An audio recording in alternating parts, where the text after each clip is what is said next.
Good morning students, আমি অমরনাথ তোমাদের সকলকে স্বাগত নেই তোমাদের প্রিয় YouTube channel MH education lab. তো আজকে তোমাদের সাথে 25টা মোস্ট ইম্পর্টেন্ট জেনারেল সায়েন্সের উপরে কোশ্চেন নিয়ে আলোচনা করব। আর এই কোশ্চেনগুলো এতটাই ইম্পর্টেন্ট, যদি তোমরা এগুলো ভালো করে যদি করো বা এই সিরিজটি করানো হচ্ছে, যদি ভালো করে তোমরা এই সিরিজটি যদি করো, আশা করছি তোমরা কিন্তু প্রিলিমস পরীক্ষাতে 2021-এর যে প্রিলিমস পরীক্ষা হবে সেখানে কিন্তু 15+ কিন্তু স্কোর ইজিলি করতে পারবে। ঠিক আছে, তো সকলকে রিকোয়েস্ট করব প্রথম থেকে শেষ অবধি ভিডিওটা দেখার চেষ্টা করবে এবং যে সমস্ত প্রশ্ন এখানে আলোচনা করা হচ্ছে ভালো করে পড়বে, মনে রাখার চেষ্টা করবে। ঠিক আছে, তো ক্লাসটি আজকে শুরু করা যাক। তো আজকের প্রথম প্রশ্ন দেখে নাও কি আছে, the alpha radiation is not used in radiotherapy because. তো আলফা যে রেডিয়েশন সেটা কিন্তু রেডিওথেরাপির জন্য কিন্তু ইউজ করা হয় না, তো সেটার রিজন কি? তো সঠিক উত্তরে যাবে অপশন বি, সেটা হচ্ছে it is unable to penetrate human skin. তো আলফা রেডিয়েশনের যে অ্যাটমিক যে ভলিউমটা সেটা কিন্তু যথেষ্ট বড়, তো সে কারণেই সেটা হিউম্যান স্কিনকে সেটা পেনিট্রেট করতে পারে না, আর সেই জন্য কিন্তু রেডিওথেরাপির সময় আলফা রেডিয়েশন ইউজ করা হয় না। ক্লিয়ার? দেখানোর এক্সপ্লেনেশনটা, দ্য আলফা পার্টিকলস আর very large atomic volume and hence do not penetrate human skin. Clear? চলো পরবর্তী প্রশ্ন দেখে না কি আছে, which of the following scientific discoveries was made by CV Raman. তো এগুলোর মধ্যে সিভি রামান কোনটি ডিসকভার করেছিলেন? সঠিক উত্তরে যাবে option A, inelastic scattering of light by molecules. তো সিভি রামান যিনি প্রথম ফিজিক্সে, ভারতের ফিজিক্সের উপরে উনি নোবেল প্রাইজ পেয়েছিলেন 1930 সালে এবং ওনাকে ভারত রত্ন অ্যাওয়ার্ডে কিন্তু ওনাকে ভূষিত করা হয়েছিল। তো উনি যে ডিসকভারি, ওনার যে একটা মেন ডিসকভারি সেটা ছিল কি, inelastic scattering of light by molecule. এটার আরেকটি নাম হচ্ছে রামান এফেক্ট। ক্লিয়ার? তো একটু দেখে নিয়ে এর ব্যাপারে, CV Raman discovered the inelastic scattering of light by molecules in 1928, also named as Raman effect. He was the first Indian physicist to win the Nobel Prize for Physics in 1930. C.V. Raman has also been bestowed with Bharat Ratna Award. তো 1928 সালে উনি একটি খুবই important Discovery করেছিলেন, আর সেটার জন্য কিন্তু ওনাকে 1930 সালে নোবেল প্রাইজ দিয়ে ভূষিত করা হয়েছিল। সেই ডিসকভারিটা হচ্ছে কি, রামান এফেক্ট অথবা inelastic scattering of light by molecules, আর ওনাকে ভারত রত্ন অ্যাওয়ার্ড দিয়েও কিন্তু ওনাকে ভূষিত করা হয়েছিল। ক্লিয়ার? চলো, তো অলরেডি তোমরা স্ক্রিনে দেখতে পাচ্ছ WBCS প্রিলিমস 2021-কে টার্গেট করে এমএইচ এডুকেশন ল্যাবের পক্ষ থেকে লঞ্চ করা হয়েছে মক টেস্ট সিরিজ। খুবই ইম্পর্টেন্ট এই মক টেস্ট সিরিজটা, যারা ভালো করে তোমরা প্রিপারেশন করে নিয়েছো অথবা তোমরা লাস্ট মিনিট তোমাদের প্রিপারেশনটাকে আরও বেটার করতে চাও, অবশ্যই তোমরা কিন্তু এই মক টেস্ট সিরিজে এনরোল করতে পারো নিজেদেরকে। তোমরা কী কী পেয়ে যাবে একবার দেখে নাও। ফুল লেন্থ মক টেস্ট পেয়ে যাবে 15টি, স্পিড টেস্ট পেয়ে যাবে 220টি, কারেন্ট অ্যাফেয়ার্স টেস্ট থাকবে 60টা। পুরোপুরি কিন্তু 100% সিলেবাস কভার করা আছে, ভ্যালিডিটি হচ্ছে 1 ইয়ার। পরীক্ষাগুলো দেওয়ার পর তোমরা সেখান থেকে স্মার্ট র্যাঙ্ক অ্যানালাইসিস করতে পারবে, আর আনলিমিটেড টাইম তোমরা কিন্তু এটাকে অ্যাটেম্প্ট করতে পারবে। আর যতগুলো কোয়েশ্চেন এখানে করানো হবে প্রত্যেকটা কোয়েশ্চেন কিন্তু latest pattern question.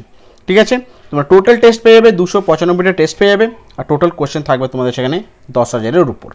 Clear? Description বক্সে তোমরা গিয়ে ভালো করে তোমরা এখানে কোর্স এবং পেমেন্ট লিঙ্কটা এখানে দেওয়া আছে, তোমরা ক্লিক করে সেখানে সমস্ত ডিটেলস ওখানে তোমরা দেখে নিও।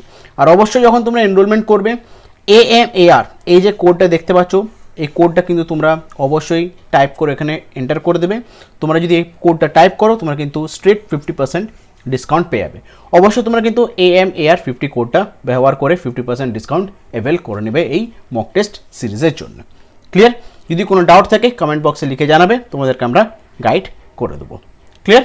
চলো পরবর্তী প্রশ্ন দেখানো কি আছে, which of the following makes CD or DVD show rainbow pattern. তো আমরা জেনারেলি দেখেছি সিডি অথবা ডিভিডি যখন আমরা ইউজ করি তখন দেখবে একটা রেনবো একটা এফেক্ট আসে। তো সেই এফেক্টটা কিসের কারণে হয়? সঠিক উত্তরে যাবে option A, diffraction of light.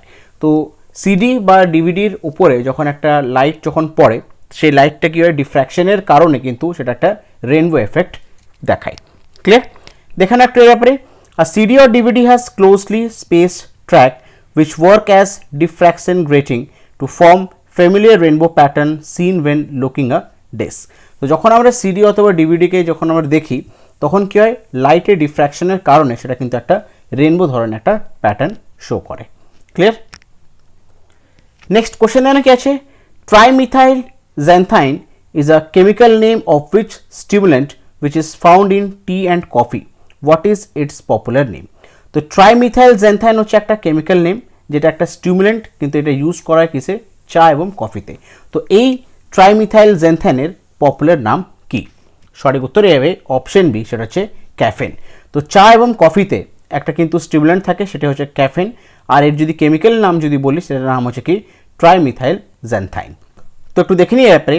Caffeine 1,3,7 trimethyl xanthine, also known as ancient wonder drug, is a basically neurostimulant easily available all over the world and is used in different products like tea, coffee, analgesic, adjuvant, soft drink and many dietary supplements.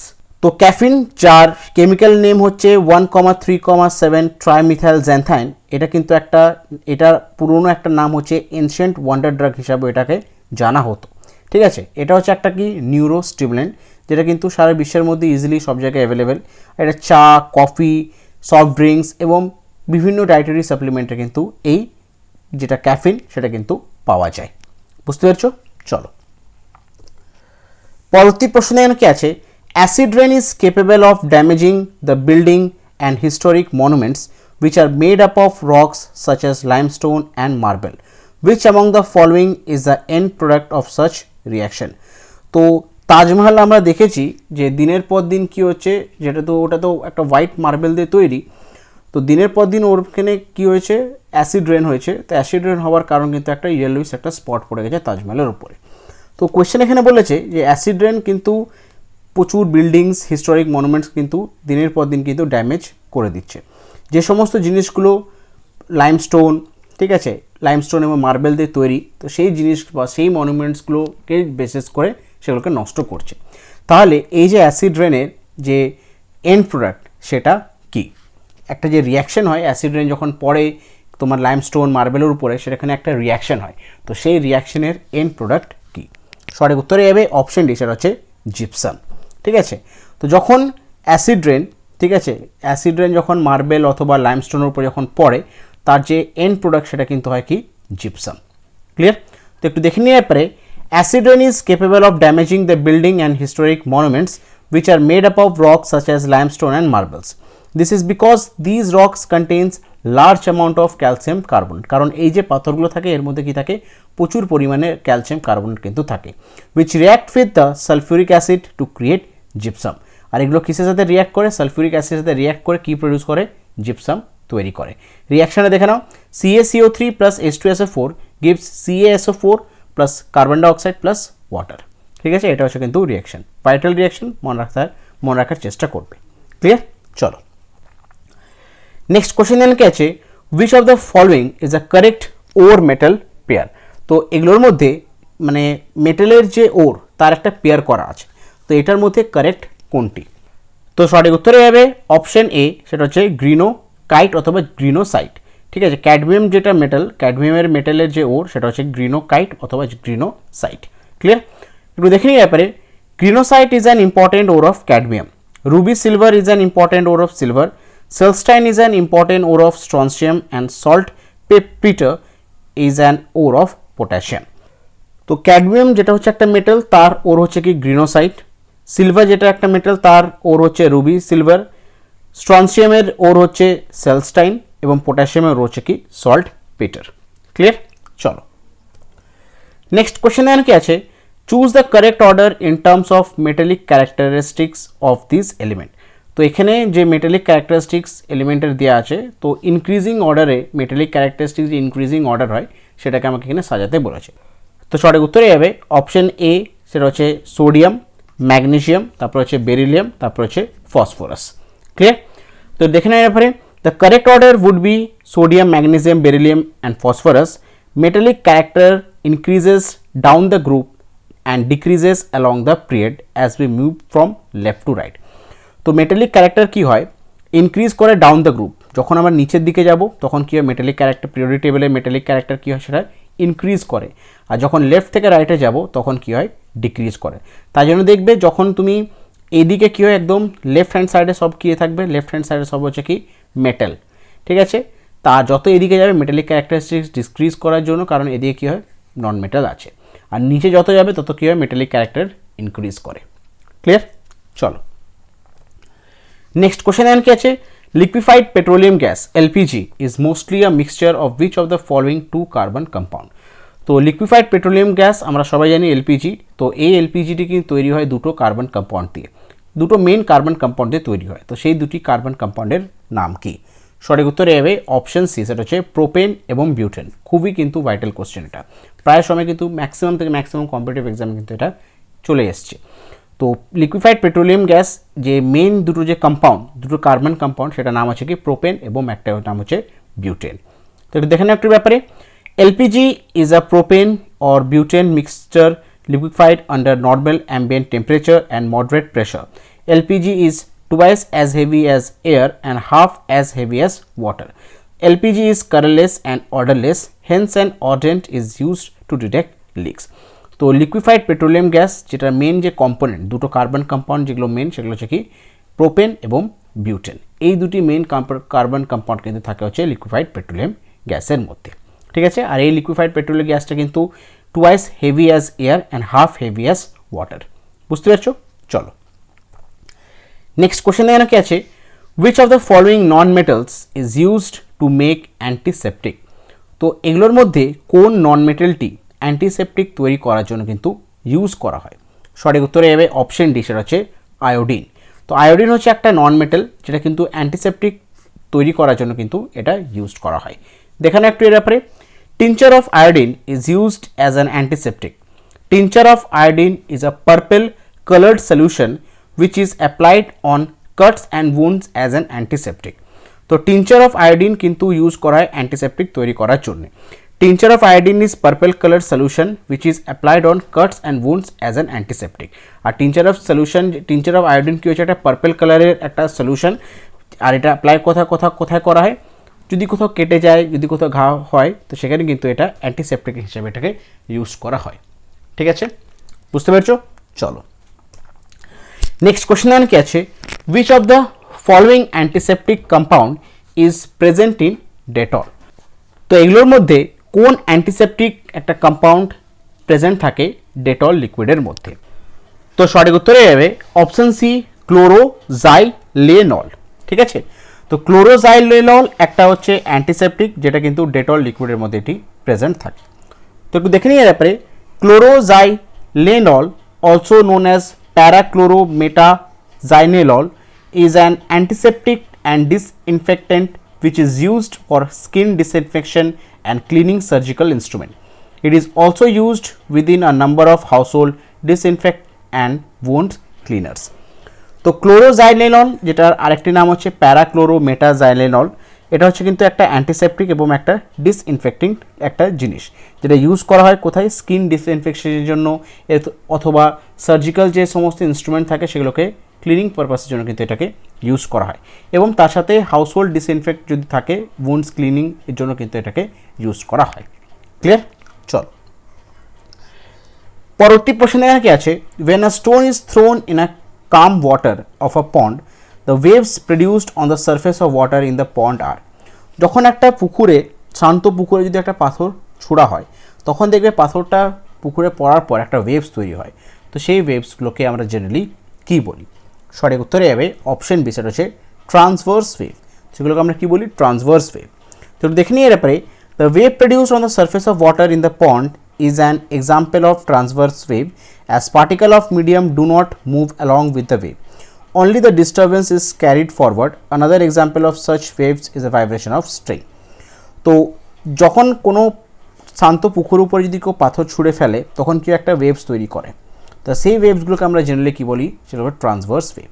ঠিক আছে, এখানে কি হয়, পার্টিকেলটা কিন্তু নিজের place কিন্তু change করে না। ঠিক আছে, particles of medium do not move along with the wave. তো পার্টিকলস কিন্তু যে পার্টিকলসটা সেটা কিন্তু মুভ করে না ওয়েভের সাথে। ঠিক আছে, জাস্ট কেউ ওয়েভসগুলোকে মুভ করে, শুধু জাস্ট ডিস্টারবেন্সটা কিন্তু ফরওয়ার্ডলি ক্যারিড হয়। আর এর আরেকটি যদি আরেকটা এক্সাম্পল দিই, তাহলে হচ্ছে স্ট্রিং যখন হয়, স্ট্রিংকে যখন আমরা বাজাই, তখন কী হয়, স্ট্রিংয়ের মধ্যে যে ওয়েভসটা তৈরি হয় সেটাকেও বলি আমরা কি? Transverse wave. ঠিক আছে, ট্রান্সভার্স ওয়েভ। ক্লিয়ার? চলো নেক্সট কোশ্চেন দেন কি আছে, a particle dropped from the top of tower uniformly falls on the ground at a distance which is equal to the height of tower. Which of the following path will be traversed by the particle? তো এখানে কোশ্চেনে বলেছে যে একটা top of tower, ঠিক আছে, সেখান থেকে একটা কী হয়েছে, কোনো একটা পাথরকে ছুঁড়া হয়েছে, একটা টাওয়ারের টপ থেকে একটা পাথরকে ছুঁড়া হয়েছে। তাহলে টাওয়ারে যা হাইট, পাথরের সেম ডিস্টেন্স কিন্তু সেটা ট্রাভেল করেছে। তাহলে এখানে যে পাথরটা যে একটা মোশন যে ক্রিয়েট করলো, একটা পাথ ফলো করলো, সেই পাথটাকে আমরা জেনারেলি কী বলবো? তাহলে সেটাকে বলবো কি আমরা, অপশন হয়ে যাবে বি, সেটা হচ্ছে প্যারাবলিক পাথ। ঠিক আছে, প্যারাবলিক পাথ মানে হচ্ছে পাথটা, এই পাথটাকে বলা হয় কি প্যারাবলিক পাথ। তাহলে যখন একটা পাথর একটা টপ অফ টাওয়ার থেকে ছোড়া হবে, তখন সেই পাথরটা যখন নিচে আসবে, একটা ওয়েভ বলবো না, সে একটা পাথ ফলো করবে, সে পাথটাকে আমরা কি বলবো, প্যারাবলিক পাথ। ক্লিয়ার? একটু দেখে নিয়ে ব্যাপারে, if a particle drop from the top of the tower uniformly falls on the ground at a distance which is equal to the height of tower, then a parabolic path will be traversed by the particle. তাহলে যখন একটা top of the tower থেকে একটা যখনই কোনো জিনিস ছোড়া হবে, সেটা যখন মাটিতে পড়বে, মাটিতে পড়ার সময় যে পাথটা সে ফলো করবে, সে পাথটা হচ্ছে কি প্যারাবলিক। ক্লিয়ার? চলো নেক্সট কোশ্চেন এখানে কি আছে, which of the following chemicals is also known as butter of tin? তো এগুলোর মধ্যে কোন কেমিক্যালকে আমরা জেনারেলি বলি বাটার অফ টিন হিসেবে? সঠিক উত্তরে যাবে অপশন এ, সেটা হচ্ছে স্ট্যানিক ক্লোরাইড। ঠিক আছে, স্ট্যানিক ক্লোরাইডকে আমরা জেনারেলি বলি কি বাটার অফ টিন, কারণ এটার অ্যাপিয়ারেন্সই এমন, তো সেই অ্যাপিয়ারেন্সের কারণে কিন্তু স্ট্যানিক ক্লোরাইডকে আমরা বলি বাটার অফ টিন। দেখে না একটু এর ব্যাপারে, butter of tin is also known as tetrachloride pentahydrate. It is called butter of tin because of its physical appearance. Its chemical formula is SnCl4 into 5H2O or SnCl4 H2O 3H2O. তো butter of tin কি আমরা generally কাকে বলি, stannic ক্লোরাইডকে বলি আমরা butter of tin, কারণ তার অ্যাপিয়ারেন্সের কারণে কিন্তু এটাকে বলা হয়। এর আরেকটি নাম হচ্ছে টেট্রাক্লোরাইড পেন্টাহাইড্রেট। ঠিক আছে, আর এর যে ফর্মুলা আছে সেটা লেখা আছে, এটা জাস্ট দেখে নাও, মনে রাখার কিন্তু অতটা ইম্পর্টেন্ট না, শুধু জাস্ট মনে রাখবে বাটার অফ টিন কাকে বলা হয়, সেটা হচ্ছে স্ট্যানিক ক্লোরাইডকে। আর এর আরেকটি নাম হচ্ছে কি টেট্রাক্লোরাইড পেন্টাহাইড্রেট, এটা কিন্তু মনে রাখলেই যথেষ্ট। ক্লিয়ার? চলো নেক্সট কোশ্চেন দেন কি আছে, what is the name of ethanol which contains 5% water by volume? তো এক ধরনের ইথানল আছে যেখানে কিন্তু 5% ওয়াটার আছে বাই ভলিউম, সেই ইথানলটার মধ্যে কী আছে, বাই ভলিউম 5% ওয়াটার আছে। তো সেই ইথানলটাকে আমরা জেনারেলি কী বলি? সঠিক উত্তরে যাবে অপশানে রেটিফাইড স্পিরিট। তো ইথানল, যে ইথানলে যদি 5% তার ভলিউমের মধ্যে 5% যদি ওয়াটার থাকে, তাহলে সেই ইথানলটা আমরা বলি কি রেটিফাইড স্পিরিট। একটু দেখে নিয়ে ব্যাপারে, a ratified alcohol or neutral spirit is highly concentrated ethanol which has been purified by means of repeated distillation, a process that is called rectification. It typically contain 95% alcohol by volume. Ratified spirit are used in mixed drinks, in production of liquors for medical purposes and as household solvent. তো রেটিফাইড spirit অথবা রেটিফাইড alcohol অথবা neutral spirit, এটার মধ্যে কিন্তু ইথানলের প্রেজেন্সটা কিন্তু প্রচুর পরিমাণে বেশি থাকে। এটা কিন্তু বিভিন্ন রিপিটেড ডিস্টিলেশন প্রসেস দিয়ে কিন্তু এটা তৈরি করা হয়, যেখানে 95% কিন্তু অ্যালকোহল থাকে বাই ভলিউম, আর 5% কিন্তু তোমার জল থাকে। ঠিক আছে, এটা কিন্তু মেডিকেল পারপাসের জন্য কিন্তু ইউজ করা হয় এবং হাউসহোল্ড সলভেন্ট জন্য কিন্তু এটাকে জেনারেলি ইউজ করা হয়, সেটার নাম হচ্ছে কি রেটিফাইড স্পিরিট। ক্লিয়ার? চলো নেক্সট কোশ্চেন এনে আছে, in which among the following process myoglobin is used? তো এগুলোর মধ্যে কোন প্রসেসে মায়োগ্লোবিন ইউজড করা হয়? কারেক্ট অ্যান্সার হয়ে যাবে option B, storing oxygen in muscle till needed of energy production. ঠিক আছে, তো মায়োগ্লোবিন ইউজ করা হয় কখন, সেটা হচ্ছে storing oxygen in muscle till needed of energy production, সেই সময় কিন্তু মায়োগ্লোবিন ইউজ করা হয়। দেখে নাও একটু এর ব্যাপারে, myoglobin is distinctly related to hemoglobin. It is a small protein found in a heart and skeletal muscle that binds oxygen. It stores the oxygen in muscle till it's needed the energy production. তো এখানে কিন্তু use করা হয় myoglobin কিন্তু use করা হয়। ঠিক আছে, তো storing oxygen in muscle till need of energy production, তখন কিন্তু কি ইউজ করা হয়, মায়োগ্লোবিন ইউজ করা হয়। ক্লিয়ার? চলো নেক্সট কোশ্চেন এখানে কি আছে, sexual cannibalism is a concept in which female kills the male after mating and is normally found in dash. তো সেক্সুয়াল ক্যানিবালিজম হচ্ছে একটা কনসেপ্ট যেখানে কি হয়, ফিমেলরা কী করে মেলকে মেরে দেয়। সেক্সুয়াল ইন্টারকোর্স করার পর, মেটিং করার পর বা সেক্সুয়াল ইন্টারকোর্স করার পর ফিমেলরা কী করে মেলকে মেরে দেয়। তো এই জিনিসের বা এই ধরনের সেক্সুয়াল ক্যানিবালিজম আমরা জেনারেলি কিসের মধ্যে দেখতে পাই? তো সঠিক উত্তরে যাবে অপশন বি, সেটা হচ্ছে স্পাইডার। যখন মেল আর ফিমেল স্পাইডার বা স্করপিয়ন, যখন মেল আর ফিমেল তাদের সেক্সুয়াল ইন্টারকোর্স হয়, সেক্সুয়াল ইন্টারকোর্স হওয়ার পর ফিমেলরা কী করে, মেলকে মেরে ফেলে। এটা বিশেষ করে স্পাইডার এবং স্করপিয়ন্সদের মধ্যে হয়। এবং হানিবি, ঠিক আছে, তাদের কি হয়, যখন তাদের মধ্যে মেটিং হয়, মেল ফিমেল যখন মেটিং হয়, তখন হানিবির যে মেলটা থাকে সেটা কিন্তু অটোমেটিকলি কপারেশনের পর মারা যায়। ক্লিয়ার? দেখানো এর ব্যাপারে কোশ্চেনটা কিন্তু খুবই important question. Clear? In honeybee, the male itself dies after copulation. Sexual cannibalism is a common in many families of spider and scorpion. তো হানিবির ক্ষেত্রে কী হয়, মেল কিন্তু মারা যায় আফটার কপুলেশন, এবং প্রচুর মানে স্পাইডার এবং স্করপিয়নের প্রচুর ফ্যামিলিজের মধ্যে দেখা যায় সেক্সুয়াল ক্যানিবালিজম, যেখানে কী হয়, female kills male after mating. Clear? চলো নেক্সট কোশ্চেন এখানে কি আছে, the pneumatophores are negatively geotropic roots which grow upward and meant for gaseous exchange. These are a characteristics of dash. তো নিউম্যাটোফোর্স হচ্ছে একটা নেগেটিভলি জিওট্রপিক রুটস, যেগুলো কিন্তু movement তাদের হয় কি আপওয়ার্ড মুভমেন্ট হয় এবং হেল্প করে গেছে গ্যাসিয়াস এক্সচেঞ্জের জন্য কিন্তু এগুলো হেল্প করে। তো এই ধরনের যে রুটগুলো থাকে তো তাদের একটা ক্যারেক্টারিস্টিক্স থাকে, তো সেই ক্যারেক্টারিস্টিক্সগুলোকে আমরা জেনারেলি কী বলি? সঠিক উত্তরে যাবে অপশান এ, সেটা হচ্ছে হ্যালোফাইটস।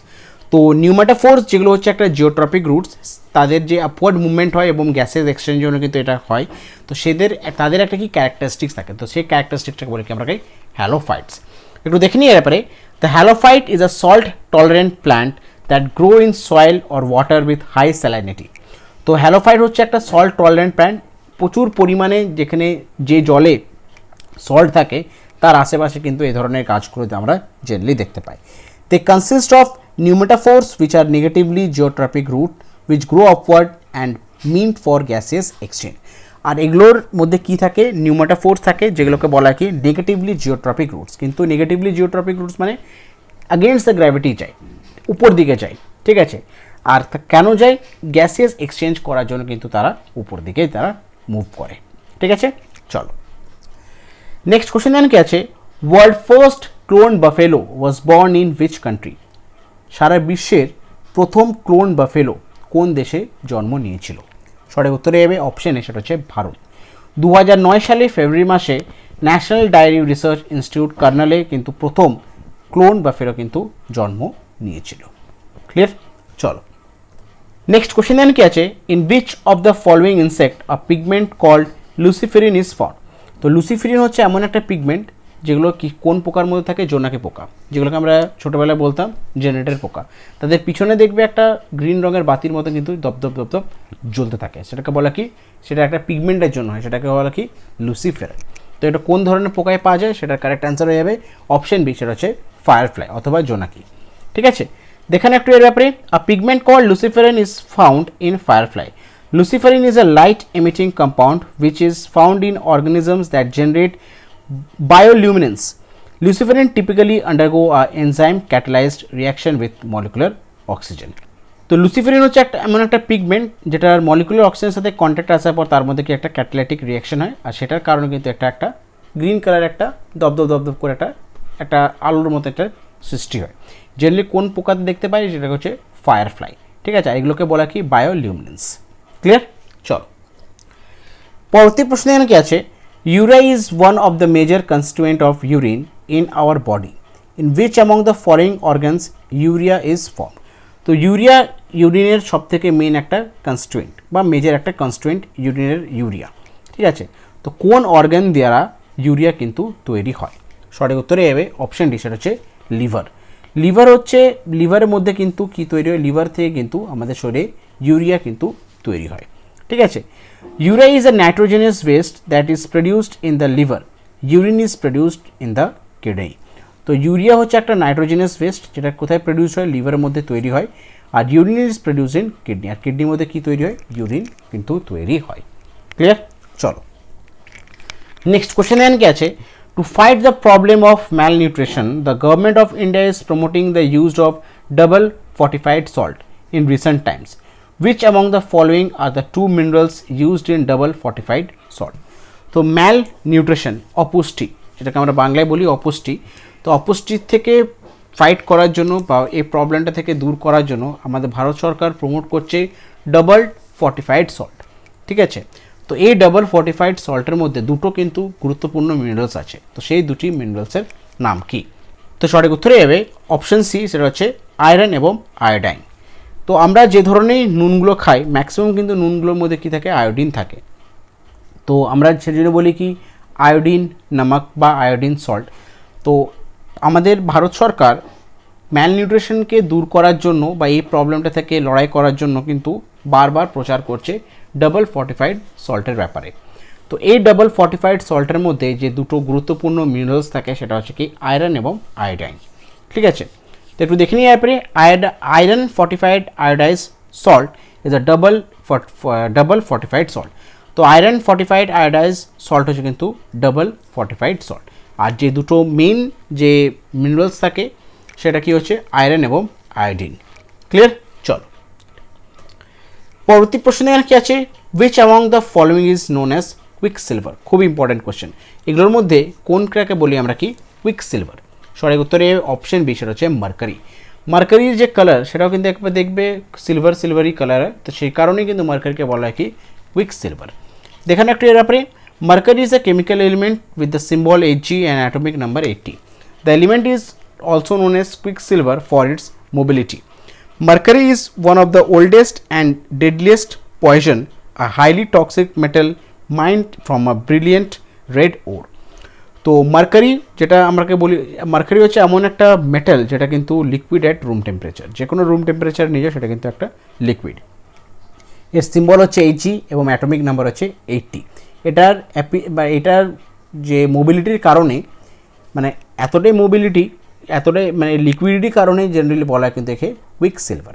এটা কিন্তু একটা ডেডলিয়েস্ট পয়জন বা এবং এর মধ্যে কিন্তু একটা হাইলি টক্সিক একটা মেটাল থাকে। এটা কিসের থেকে তৈরি হয়? ব্রিলিয়েন্ট রেড ওর থেকে কিন্তু এটা তৈরি করা হয়। ক্লিয়ার? চলো নেক্সট কোশ্চেন এখানে কি আছে? The first heart transplantation in India was in the year dash.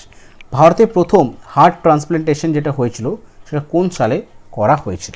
সঠিক উত্তরে অপশন এ, সেটা হচ্ছে 3 আগস্ট 1994।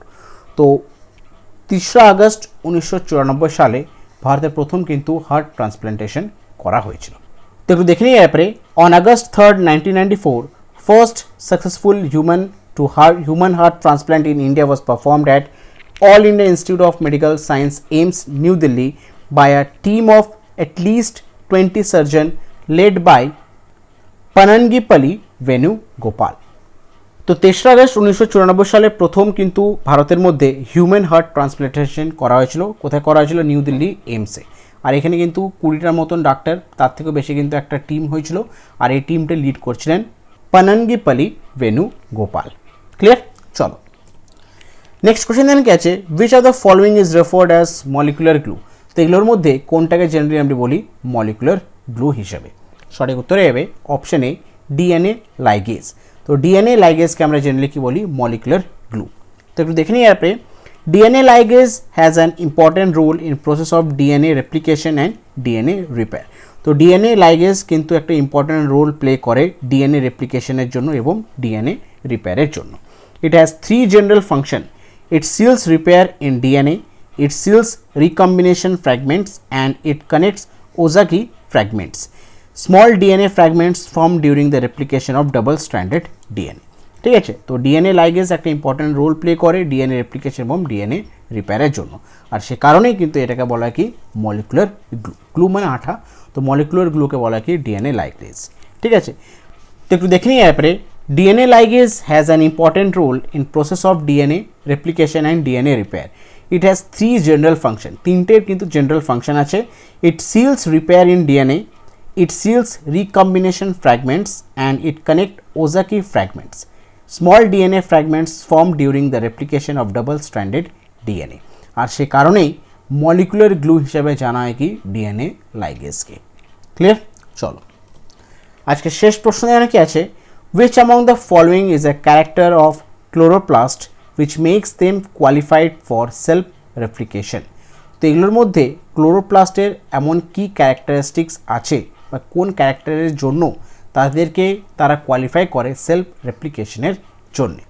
সঠিক উত্তরে যাবে অপশন সি, সেটা হচ্ছে প্রেজেন্স অফ বোথ ডিএনএ এবং আরএনএ। তো বোথ ডিএনএ এবং আরএনএ থাকার কারণেই ক্লোরোপ্লাস্ট কিন্তু কোয়ালিফাইড করে কিসের জন্য? সেলফ রেপ্লিকেশনের জন্য। ঠিক আছে, এটা কিন্তু মেন্স লেভেলের খুব important question. Presence of both DNA and RNA in chloroplast makes them qualified for self replication. Chloroplasts like mitochondria contain their own DNA. This DNA is inherited from their ancestor, a photosynthetic cyanobacterium that has engulfed by the early eukaryotic cell. তো both DNA এবং আরএনএর কারণে chloroplast কিন্তু qualified করে self রেপ্লিকেশনের জন্য। বুঝতে পারলে? তো এগুলো ছিল আজকের মোস্ট ইম্পর্টেন্ট 25টা এমসিকিউ সায়েন্সের উপরে। আশা করছি তোমরা প্রত্যেকটা কোয়েশ্চেন বুঝতে পেরেছো। কোথাও যদি তোমাদের ডাউট থাকে কমেন্ট বক্সে জানাবে, কমেন্ট বক্সে তোমাদের ডাউটটাকে ক্লিয়ার করে দেওয়া হবে। তো আর সকলকে রিকোয়েস্ট করব প্রথম থেকে ভিডিওটা শেষ অবধি দেখার চেষ্টা করবে এবং যদি পারো এগুলোকে একটু খাতায় নোট ডাউন করে নিতে পারো। ক্লিয়ার? আর তোমাদের প্র্যাকটিসটাকে আরও বেটার থেকে বেস্ট করার জন্য এমএইচ এডুকেশন ল্যাবের পক্ষ থেকে কিন্তু লঞ্চ করা হয়েছে মক টেস্ট সিরিজ। অবশ্যই তোমাদেরকে রিকোয়েস্ট করব যারা ইচ্ছুক এই মক টেস্ট সিরিজটার মধ্যে জয়েন করতে, খুবই এফেক্টিভ কোর্স। তোমাদের প্রিপারেশন কিন্তু একদম দারুণ প্রিপারেশন হয়ে যাবে। জাস্ট তোমরা কিন্তু যারা ভালো করে প্রিপারেশন করেছো বা যারা মনে করো নেক্সট ইয়ারের জন্য প্রিপারেশন করছো 2022 এর জন্য, তারাও কিন্তু এই সিরিজের মধ্যে এনরোলমেন্ট করতে পারো। ঠিক আছে, যখন তোমরা এনরোলমেন্ট করবে মাথায় রাখবে AMAR50 কোডটা ইউজ করবে। কোডটা ইউজ করলে তোমরা কিন্তু স্ট্রেট 50% ডিসকাউন্ট পেয়ে যাবে। কোডটা আরেকবার বলে দিচ্ছি, AMAR50। ঠিক আছে, তো আজকে ক্লাসটা আমি এখানে শেষ করছি। ক্লাসটি যদি তোমাদের ভালো লেগে থাকে, এফেক্টিভ লেগে থাকে, সকলকে রিকোয়েস্ট করো ভিডিও লাইক করো, নিজের বন্ধুবান্ধব গ্রুপসের মধ্যে ভিডিও শেয়ার করো।